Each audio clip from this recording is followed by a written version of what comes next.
voy a seguir hablando de esta obra de Jean-Pierre Proudhon, La pornocracia. La naturaleza ha otorgado a la pareja la plenitud de atribuciones a la pareja. Es decir, al ser andrógino, hombre-mujer, al cual aludía en algún vídeo anterior.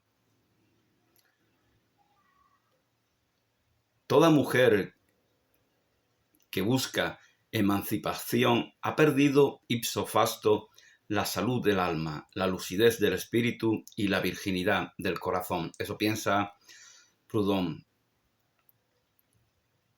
La búsqueda de emancipación, ¿qué es? Según lo entiende el filósofo francés, es entrar en el modo fuerza que define al varón. Por lo tanto, es traicionar su propia esencia, su propia identidad, su propio motor, que es aquello que Proudhon llama belleza.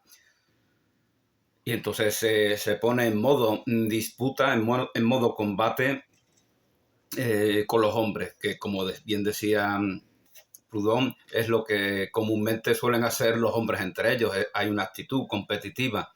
Pues la mujer, a través de esa presunta emancipación, se incorpora a tal modo competitivo. Como veis, en muchas feministas la palabra amor, la palabra empatía, la palabra compasión, ese tipo de cosas se abandona porque ya ese tipo de feministas o pseudofeministas piensa al modo, está en ese modo fuerza, y entonces ya piensa ella equivocadamente que eso de compasión, empatía, generosidad, servicio son fantasías de los débiles, y por lo tanto eso no puede dar buen fruto. Por sus frutos los conoceréis, que decía Jesús. La búsqueda de emancipación, por lo tanto, para Proudhon es ese modo fuerza o modo masculino que las presuntas feministas consideran superior al modo belleza. Dios ha querido que cuando el mal y el vicio hayan alcanzado su apogeo entre la humanidad, los buenos sean los primeros en sufrir para que despierten y se opongan al diluvio que está a punto de ahogarlos. Corresponde a los hombres de valor luchar con la cabeza y el brazo. Pero tú, pobre muchacha, debes rogar a Dios que nos dé inteligencia y audacia, que bendiga nuestro ardor y facilite a nuestra causa el triunfo. Esto es una carta que escribe de joven Proudhon a su pareja de ese momento. Dios y el hombre, ninguno es más que el otro. Ninguno es más que el otro, dice Proudhon. Son dos realidades incompletas. Bueno, aquí en estas afirmaciones vemos como Proudhon no era un ateo. Sin embargo, vemos en la página de Wikipedia en español, que está repleta de bulos, se etiqueta de ateo a este pensador, porque hay una comunidad de activistas ateos que operan como si fueran una secta. Eso es exclusivo del ámbito español y creo que también latinoamericano. Este tipo de ateos no se da en la Europa civilizada, desde mi punto de vista. Porque se supone que el ateo lo que pretende es exactamente lo contrario. Reconoce que todo ateo es distinto y diferente de cualquier otro que también lo sea, y por lo tanto no pueden organizarse de manera sectaria, de manera partidista. No pueden configurar una facción.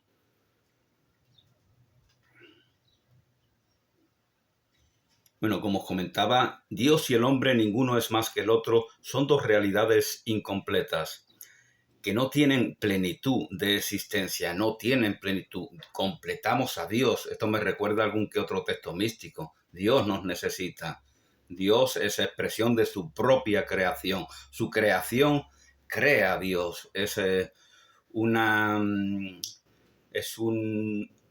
expresión simbiótica de ida y vuelta.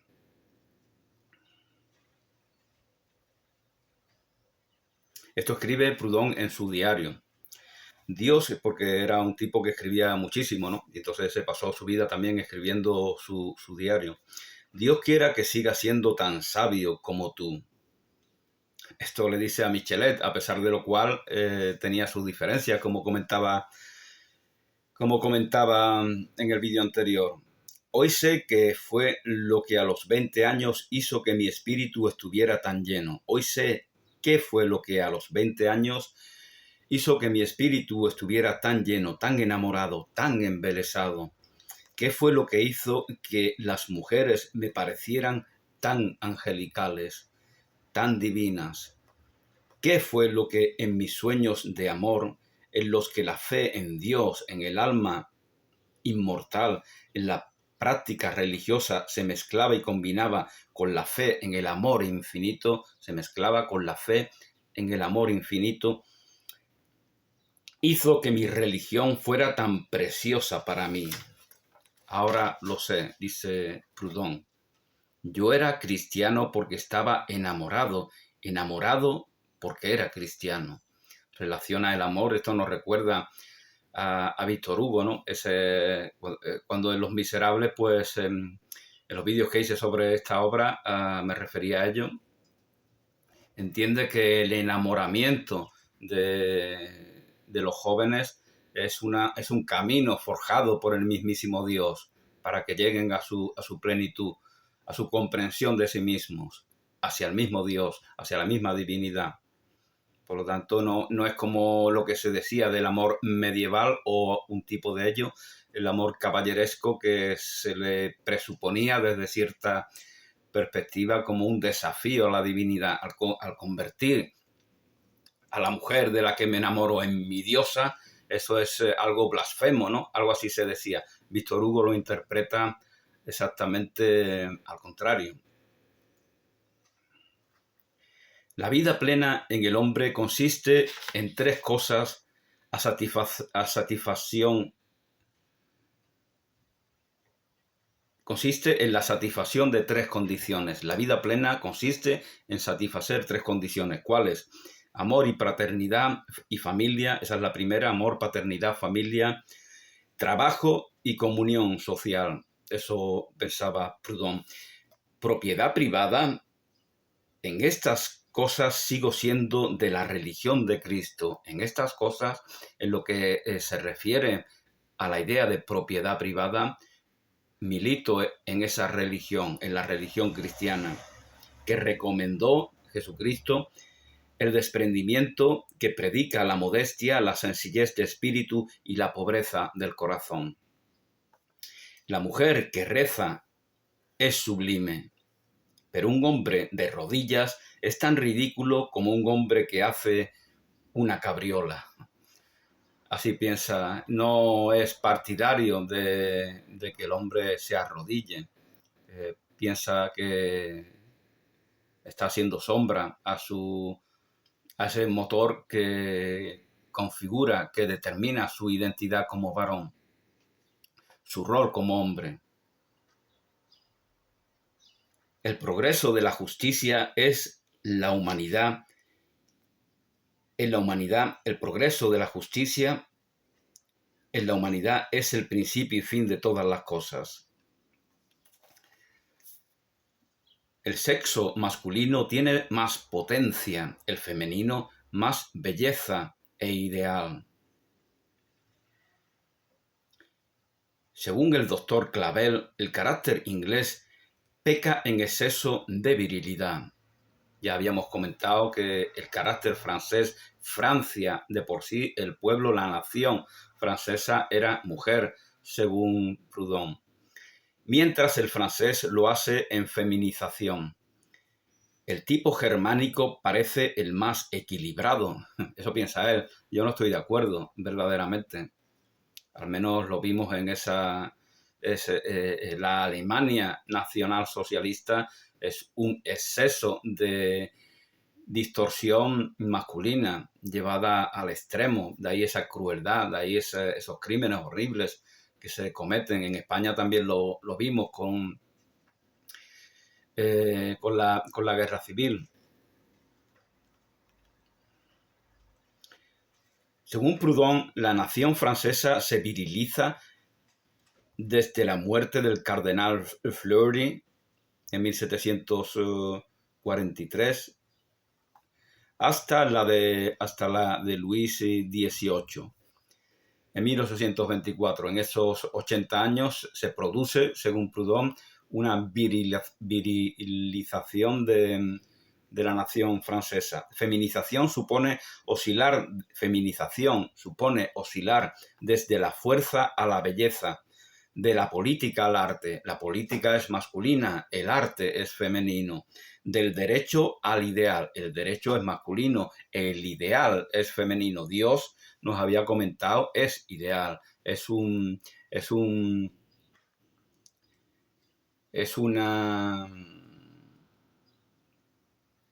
objetivo ideal. Representa ese crecimiento infinito al cual todos debemos aspirar. Y la mujer es, dentro de la condición humana, la que escenifica, representa, manifiesta tal ideal.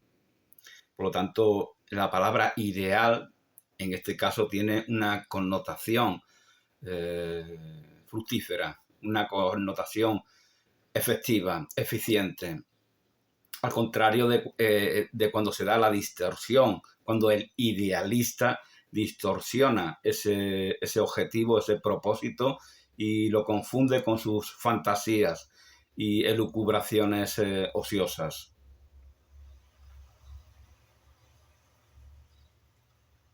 Si el hombre cae en las delicias de Capua, es decir, se amodorra o duerme en los laureles, si el hombre se duerme en los laureles o se amodorra, a veces la mujer se emancipa. Cuando el hombre se feminiza, pues entonces en la mujer está aconteciendo la experiencia contraria. Os recuerdo que en el siglo XVIII las precursoras del feminismo solían apuntar esto, que los hombres se estaban afeminando y ellas estaban indignadas por tal falta de virilidad en los varones que se daban en ese siglo, según decían ellas. Entonces la mujer se emancipa correspondiendo esto a ese afeminamiento del varón, toma el traje de hombre y aspira a tener sus funciones. Realmente, hace poco comentaba una chica aquí en YouTube de por qué las mujeres son masculinas, porque se los ha enseñado su madre, porque su madre, debido a la ausencia del padre, debido a que no ejerce el hombre su rol de varón, lo ejerce la propia mujer. De ahí esas mujeres masculinas, pero al mismo tiempo tradicionales, amas de casa de su hogar. Son muy masculinas, son muy viriles, porque ejercen el poder, ejercen el mando, cosa que no hacen los varones en sus trabajos, donde suelen obedecer. Los lugares de trabajo, lo que pasa es que la mayoría de las feministas son mujeres acomodadas de clases privilegiadas y por lo tanto no se dan cuenta de cuál es la realidad en la que vive el común de las personas. Los lugares de trabajo son lugares de obediencia, de sometimiento. El lugar doméstico es un lugar donde la figura preeminente ejerce mando, poder, dominación, es decir, cosas que corresponden, según dice Proudhon, a la esencia masculina, al motor del varón, a la fuerza. Entonces, estas madres enseñan a sus hijas que ese es el camino y ellas, pues, efectivamente lo aprenden y lo hacen muy bien, como se puede comprobar.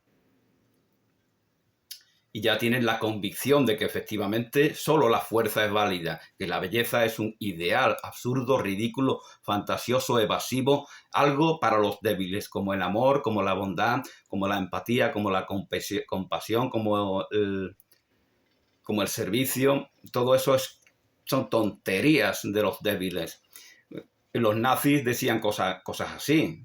¿Por qué decían los nazis cosas así? Porque eran una distorsión de ese elemento masculino al cual me he estado refiriendo.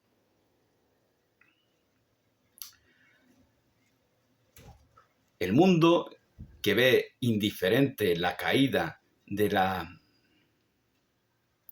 teocracia papal, se está produciendo una caída de la teocracia papal y el mundo la ve indiferente.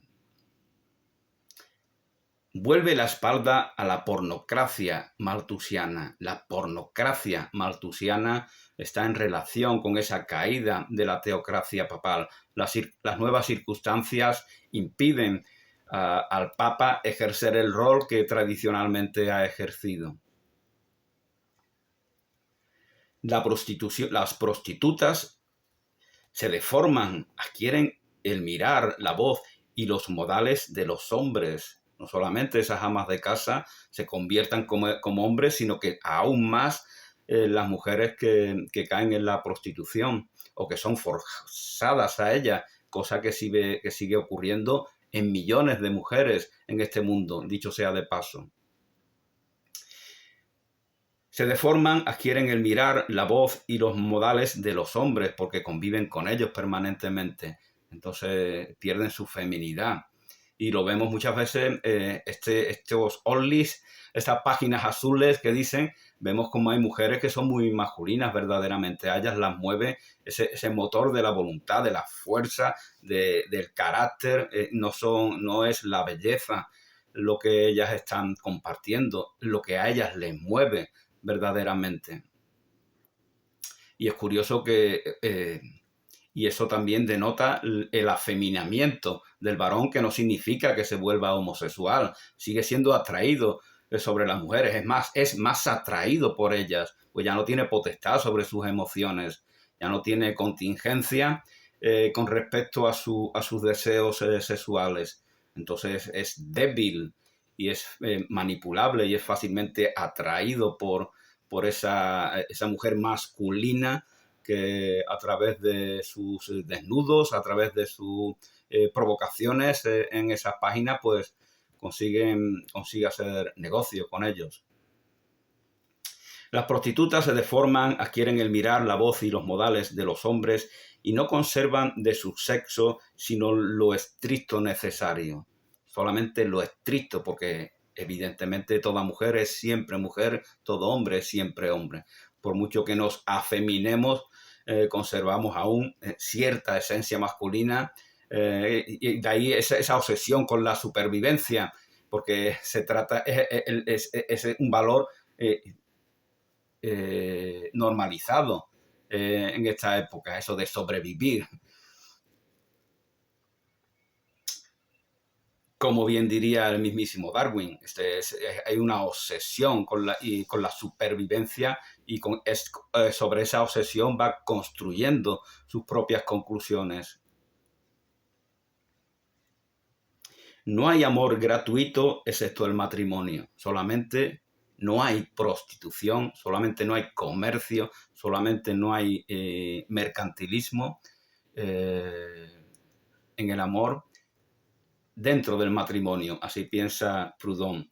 En el matrimonio los amantes se unen para siempre, tienen que unirse para siempre, porque los otros lazos familiares, mi padre, mi madre, mi hermano, mi hermana, mi hija, mi hijo, todos ellos siempre van a ser lo que son y no puedo divorciarme de ninguno de ellos y por lo tanto mi aspiración debe ser a que mi esposa, mi esposo sean para siempre. Eso es lo que está diciendo Proudhon. En el matrimonio los amantes se unen para siempre por encima de la esfera del amor. La idea de amor a veces en Proudhon tiene un sentido que no tiene nada de trascendente, de divino, sino que está en relación con pasiones humanas. Entonces, de ahí que, como decía Mary Wollstonecraft, la amistad está por encima del amor, porque se refería a ese amor en el sentido en el que ahora lo estoy diciendo. Y la amistad siempre es, si es tal amistad, siempre es incondicional, siempre es infinitamente generosa. Para el amigo, para la amiga, siempre estamos ahí. Y si no, pues será que no somos tan amigos ni somos tan amigas. Pero los amantes jovencitos pues les mueven pasiones propias de no solo de su época, sino de algunos pues las conservan durante toda su vida, desgraciadamente. Les mueven esas pasiones y por lo tanto si no tienen, decía Mary Wollstonecraft, si no tienen un fundamento de amistad, pues peligra la relación en un futuro y les vendrá el hastío, el aburrimiento y buscarán fuera del matrimonio lo que ya no encuentran en él. Las demás formas de amor son mercadeo. Las emancipadas están mercadeando también. Tienen mentalidad mezquina que se enfoca en el conflicto. Las emancipadas, entiende Proudhon, solo quieren conflicto, se enfocan en el elemento en el cual pueden disputar, pueden pelear, pueden combatir. ¿Por qué? Porque eso es lo que buscan. Buscan que el valor propio del varón, la fuerza, se les determine a la competencia, a la competitividad, como un combate de boxeo.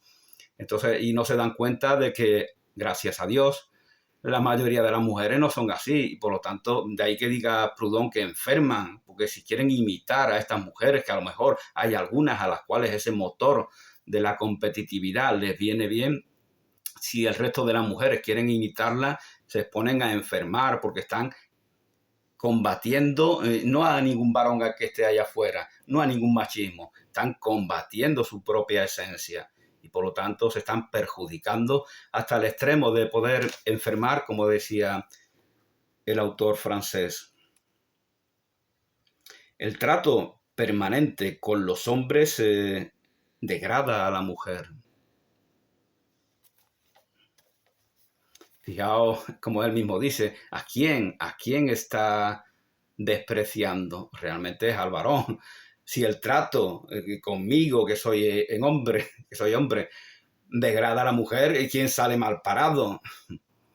Fijaos que hoy en día hasta los grupos feministas aprenden esta lección. Cuando ellas se organizan en grupos de mujeres que se separan de los hombres, paradójicamente esto no va en contra de la educación diferenciada, o mejor dicho, no diferenciada, que imponen a cientos de millones de niñas en todo el mundo, a cientos de millones de niñas que las obligan, a pesar de que ellas se desarrollan de una manera distinta, y a las niñas las obligan a compartir aulas con muchos niños que aún pues, no han llegado a ese desarrollo al que han llegado las niñas.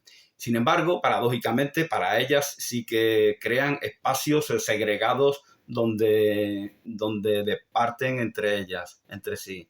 Lo vemos en grupos feministas, lo vemos en grupos de nueva espiritualidad, de rendirle culto a la esencia femenina, etcétera, etcétera. Allí los varones no somos bienvenidos. Y yo, de hecho, lo veo bien, precisamente porque es lo que está diciendo Proudhon, porque de esa manera reconocen aquello que pudieran haber estado combatiendo, esa esencia que las determina a ellas como mujeres y como personas. Ustedes no solo quieren ser hombres, ustedes buscan a los hombres, ustedes buscan la mujer, el que busca competir, combatir, pelear, busca a aquel con el que quiere pelear, evidentemente. Con lo cual ellas desprecian a las mujeres porque no la ven como rivales para competir, para combatir con ellas. El que me odia me está alabando, me está diciendo que yo soy digno de su combate, de su pelea. Y él está despreciando a todos los que nos odian. Pues eso es lo que les pasa a muchas feministas. Están obsesionadas, tienen una fijación obsesiva con el común de los hombres o con algunos de ellos. Desprecian a las mujeres y desprecian a los hombres que no son que no dan ese perfil competitivo. Está probado ya que la nación está por debajo de su revolución. La nación francesa, dice Proudhon, estoy de acuerdo con él, está por debajo de su revolución. Y es normal desde cierto punto porque toda revolución tiene una aspiración Fijaos que al principio de qué hablaba la Revolución Francesa, hablaba de fraternidad, de amor, de comprensión, de acabar con las guerras, con las injusticias. Todo es maravilloso. Cuando se ponen las manos en la masa empieza a usar las manos, pero no para trabajar, sino para acabar con el que discrepa o con el que cree que discrepa. Entonces se produce ese terror que acaba con la vida de millones de inocentes. Francia será libre cuando se haya hecho libre la Europa entera. Tiene esa dependencia que a veces yo entiendo que también tiene España, ¿no? Que somos una nación democrática porque Europa lo es. Si no, estamos en 1970 y tantos y todavía España, al contrario que todo Occidente, está bajo una dictadura militar. Me hace gracia que los españoles quieran dar lecciones de libertad, de democracia, de progreso, cuando no, cuando eran una dictadura militar en un momento en el cual la mayoría, todo Occidente, tenían democracias consolidadas. Entonces lo que tenemos que hacer es aprender, no dar lecciones. Y desde el punto de vista de Proudhon, pues con Francia también acontece algo parecido. Francia será libre cuando se haya hecho libre la Europa entera.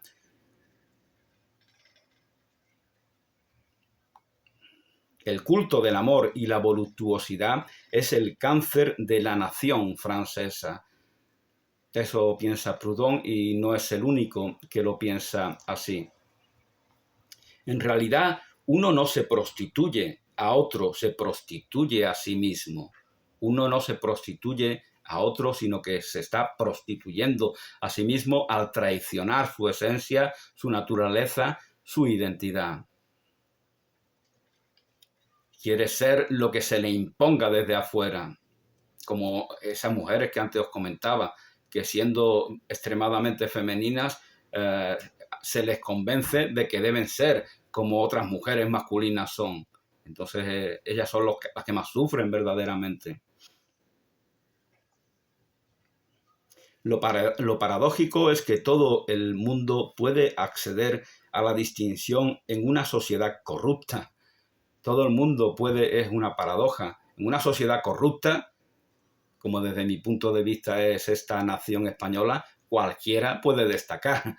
No hace falta que te esfuerces mucho, con que sepas especular, sepas hablar o tratar los temas que a la masa circunstancialmente le seducen. Es muy fácil en una sociedad corrupta, sin valores, sin principios, destacar.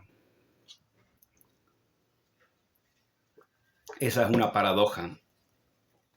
Porque el listón está bastante bajo y hasta una sincera y enérgica voluntad de cultivar sus capacidades, y basta una sincera y enérgica voluntad de cultivar sus capacidades para lograrlo.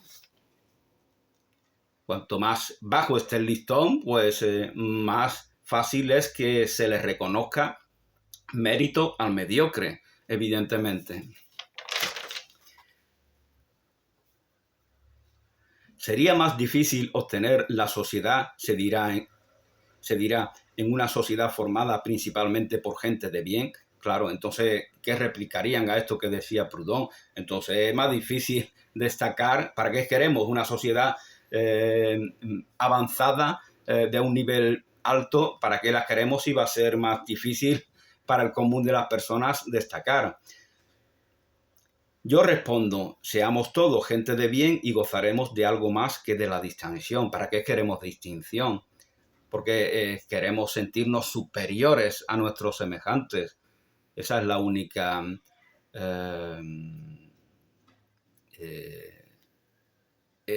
lo único que nos hace que querer destacar entre el común de las personas. Gozaremos de algo más valioso que de la distinción, si todos fuéramos gente de bien.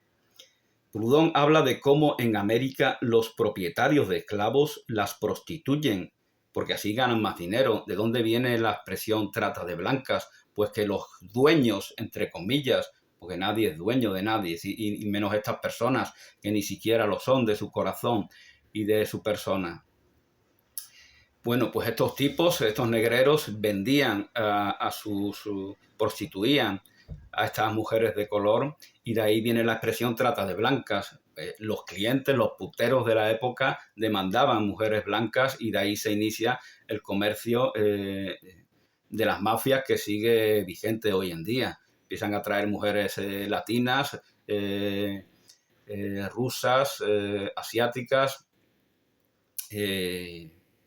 gracias a través de la demanda que hacían estos consumidores de prostitución, estos consumidores de esas mujeres negras que se les obligaba a prostituirse en América. Reconoce Proudhon el valor de la educatriz en la mujer, lo que le permite ser escritora, siempre que se ciña a él. No es muy generoso, es una mentalidad muy mezquina con respecto a la mujer. No la reconoce como pedagoga en todos los ámbitos, sino solamente en determinados sectores que incumben a los niños y a las niñas, porque a fin de cuentas cualquier madre es una pedagoga de por sí. Muchos hombres prefieren a las emancipadas, en realidad alocadas, dice Proudhon, prefieren a las emancipadas, evidentemente. ¿Por qué? No sé lo que va a decir ahora, pero ¿por qué las prefieren? Porque no les supone obligación alguna. No tienen lazo firme, no tienen responsabilidad con respecto a ella, pueden dejarla cuando quieran. Es el amor libre. Entonces, muchos hombres prefieren a las emancipadas, las prefieren a las mujeres estoicas, en quienes la virtud reviste carácter de autoridad. ¿Por qué? Porque un hombre ve carácter de autoridad en esta mujer que Proudhon llama estoica. ¿Por qué lo vemos? Porque nos recuerda a nuestras madres. Entonces vemos autoridad en ella.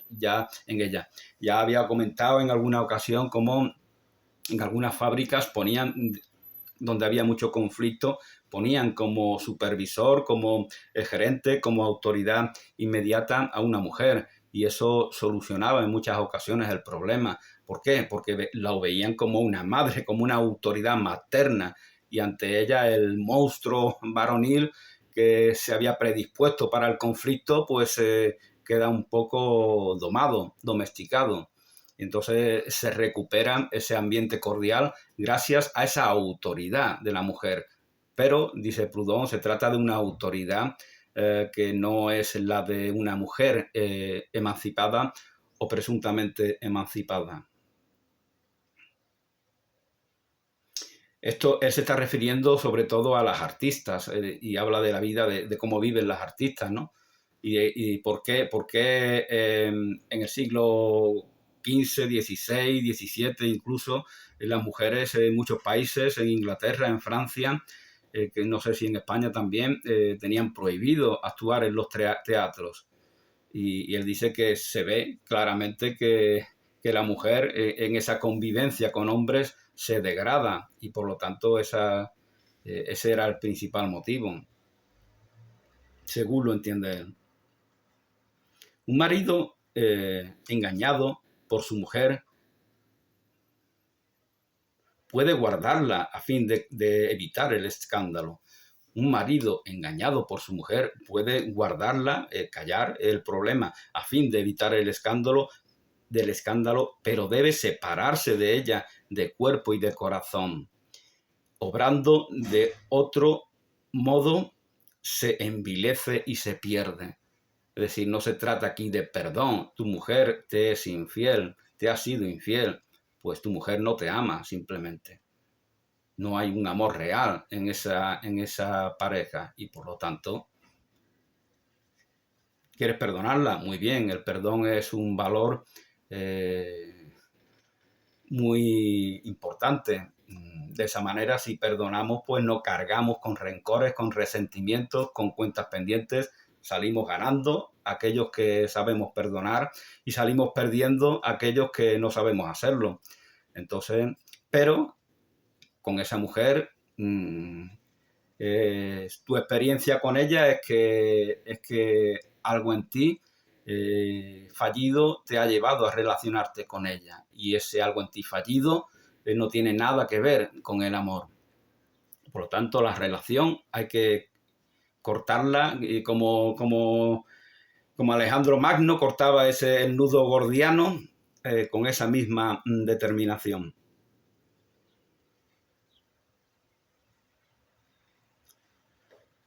Fijaos que al final va a decir las barbaridades que Mayor Sombra pone, que son una serie de notas que yo he buscado. Si verdaderamente Proudhon dice esas barbaridades, o es una mano interesada el que las ha puesto ahí, porque son notas que parece ser que no formaban parte del texto de la pornografía. Hoy la multitud de artistas y literatas solo conoce una cosa: la fantasía, y por ella se aleja igualmente de lo real y de lo ideal. Al cultivar la fantasía se alejan tanto de lo real como de lo ideal. Ya me había referido anteriormente cuál era verdaderamente el significado de ideal, es decir, lo divino, la divinidad, la aspiración más alta e infinita que cualquier persona debe tener. Sus obras son mercancía a la moda. Sus obras son mercancía a la moda. ¿Qué demanda el populacho? Pues yo se lo doy para de esta manera pues hacer negocio con ellos. Artículos de pornografía. Sus obras son artículos de la pornografía. Ideal es conformidad de un ser con su tipo. ¿Qué es ideal? Conformidad de un ser con su tipo. ¿Cuándo se da en mí ese ideal? Pues cuando yo estoy en sintonía con la energía que al varón le caracteriza. Hoy diríamos que también debo estar en sintonía con el matrimonio, tanto de lo femenino como de lo masculino que se da en mí. Proudhon en algún momento también reconoce que esa belleza, que desde mi punto de vista es sinónimo de energías femeninas o aspectos femeninos de la condición humana, que esa belleza también en cierto sentido está en el varón. Eso lo reconoce en algún momento, pero no va por ahí todo el sentido del texto. Ideal es conformidad de un ser a su tipo. Y dícese también la facultad del espíritu por la que nos remontamos por el pensamiento al modelo perfecto existente en el pensamiento de la naturaleza creatriz, de la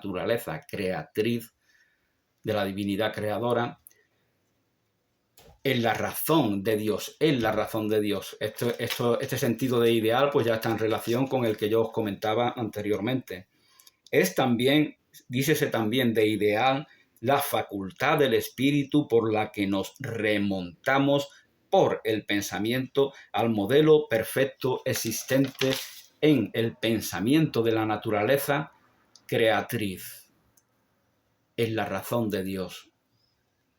Arte por arte, el arte por el arte, una idea que se repite permanentemente a lo largo del siglo XIX y la cual no satisface para nada a Proudhon. Para Proudhon el arte es algo práctico, útil, necesario para el progreso, para la justicia, para la dignificación de nuestras sociedades y de las personas que las componen.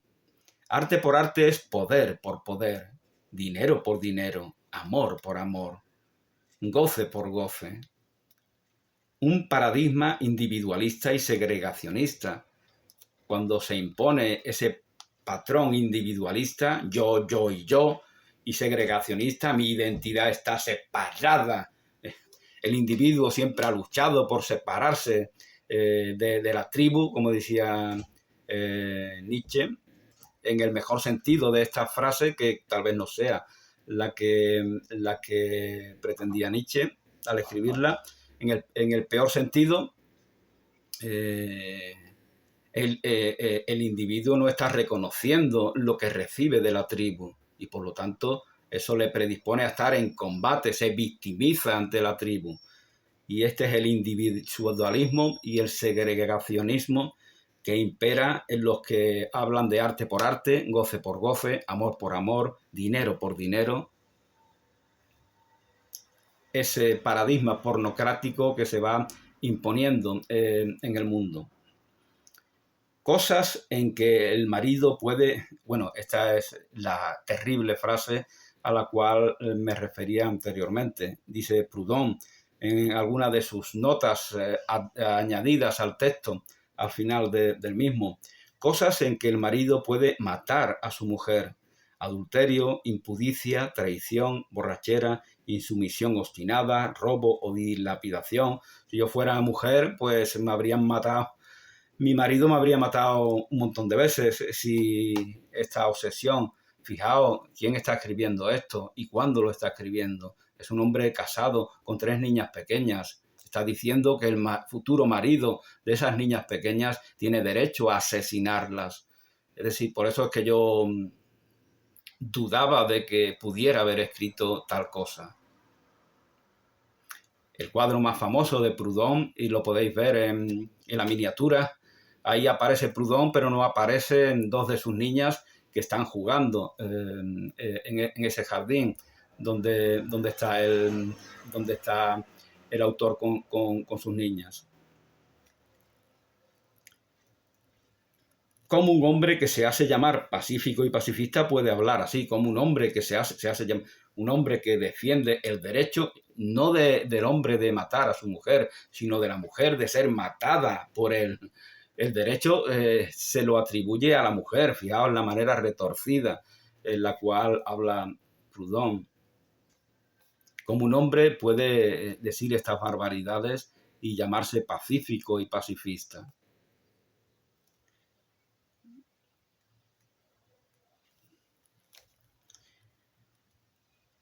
Un hombre que, y fijaos la influencia, esto está muy actual hoy en día, dicho sea de paso, por esa superioridad moral de la cual a veces se habla, que determinadas personas de izquierda se atribuyen. Entonces tienen un ascendente sobre una gran cantidad de personas, muchas de ellas pues obreros o gente sencilla. Entonces es un peligro este tipo de cosas porque muchos se la creen que es normal este tipo de afirmaciones. Por eso, como comentaba, está muy actual porque vemos maltratadores, hombres, varones que han dado palizas a sus mujeres y por su vida pública han adquirido un rol de una cierta fama, un galo de seres geniales, creativos y el rebaño de admiradores se queda con esa parte nada más y esas palizas que le daba a sus mujeres lo ve como una anécdota. Es una cosa increíble. Por eso en España es muy fácil. Por eso en España hay tantos que levantan el puño izquierdo, tantos machistas, tantos machirulos, tantos degradados, sin valores, sin principios, porque son listos, son inteligentes, son astutos y saben que para medrar en esta sociedad decadente, en esta miserable nación llamada España, basta con levantar el puño izquierdo y todas las puertas se te van a abrir. Y el ombligo y sus aspiraciones van a conseguir sus propósitos. Es decir, a mí, como ya os comentaba en el primer vídeo, lo que me preocupa es que en naciones donde la gente ha tenido experiencias tan duras como los de la Segunda Guerra Mundial, sigan confiando en este país que no tiene principios, que no tiene ideales, que no tiene valores, que no tiene propósito, que no tiene unidad. Este país que solamente merece desprecio. Solamente de las grandes naciones europeas, incluida Francia, solo merece España su desprecio. Otra cosa es la España de la historia, la España de Cervantes, de Teresa de Jesús, de Falla, y de tantas, de Calderón, de López, de Góngora, de Quevedo, de Albéniz. La España, esa España tan rica en su geografía, de la Costa de la Muerte, de la Costa Brava, del fin del mundo, el non plus ultra, que está aquí en Cádiz, o a veces está también en Finisterre. Otra cosa es esa España, pero esa España no es amada por estos decadentes que hoy en día la pueblan mayoritariamente. Bueno, esto es todo por el momento. Ya en el próximo vídeo, si Dios quiere, pues haré un último, compartiré por última vez las notas de esta obra de Proudhon, La pornocracia. Gracias y hasta pronto.